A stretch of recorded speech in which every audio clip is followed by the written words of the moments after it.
झारखंड में नक्सली सरकार, प्रशासन और पुलिस को खुली तौर पर चुनौती दे रही है और ये जो मामले आज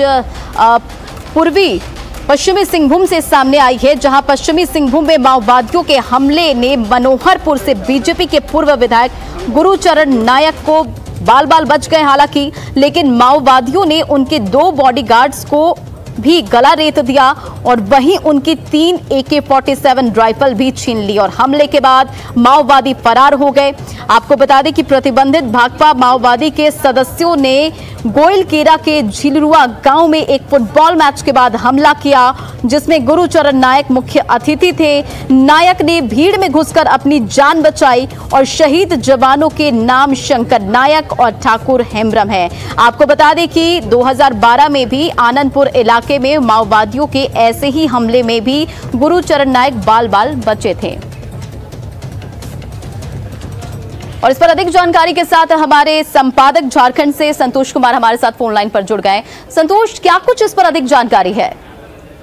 देखिए, एक मामला काफी गंभीर है और ये दिखाता है कि इस सरकार में माओवादियों के, नक्सलियों के हौसले किस तरीके से बुलंद हो रहे हैं, क्योंकि इनके ऊपर कार्रवाई जिस तरीके से लुंजपुंज रवैया रहा है सरकार का, माना जाता है कि राज्य का जो डीजीपी है, पहले उनका सूचना तंत्र बहुत मजबूत बताया जाता था, उनका पीआर का जो टीम है वो इस चीज को बताने में काफी सफल रहा था। जब हाल के दिनों में एक माओवादी को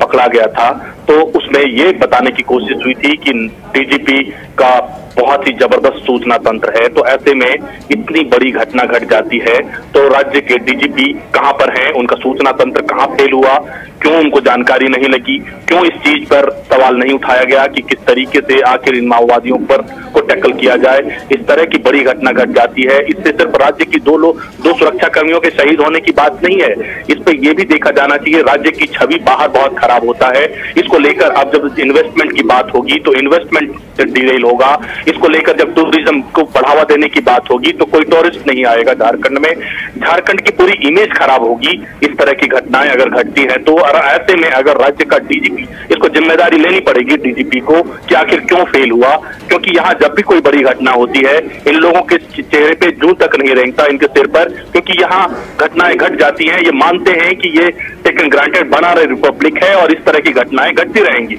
अभी जो हमारे को सूत्रों से जानकारी मिली है उसके मुताबिक सरायकेला, हटिया, जमशेदपुर, चक्रधरपुर, ये 4 जगह पर जहां की काफी महत्वपूर्ण है और इन 4 जगह पर एसडीपीओ की तैनाती नहीं है।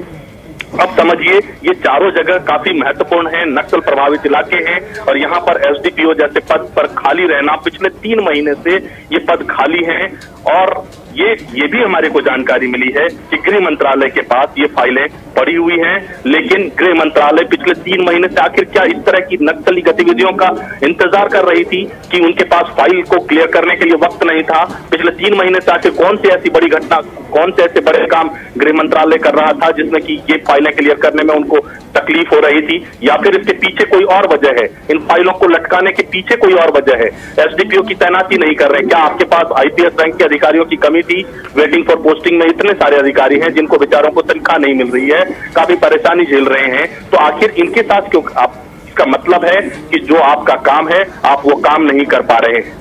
वाकई संतोष, जो आप जानकारी दे रहे वो काफी अहम है और जिस तरह से नक्सली लगातार झारखंड में प्रशासन और पुलिस को चुनौती दे रहे हैं और जिस तरह से अभी पूर्व विधायक ने अपनी जान भीड़ में बचकर अपने आप को बचाया, वो कई अहम सवाल खड़े करते हैं और ये क्या कुछ है इस पर आखिर क्यों? और भी इसमें ये जानकारी ये भी मिल रही है कि कोल्हान प्रमंडल, पूरे प्रमंडल में डीआईजी अधिकारी नहीं है। आखिर किसका इंतजार? आपने डीआईजी, जो एसपी को आपने डीआईजी के लिए प्रमोट कर दिया है, अब वो ना एसपी की भूमिका निभा पा रहा है ना डीआईजी की भूमिका निभा पा रहा है। चलिए, इन तमाम जानकारियों के लिए बहुत बहुत शुक्रिया।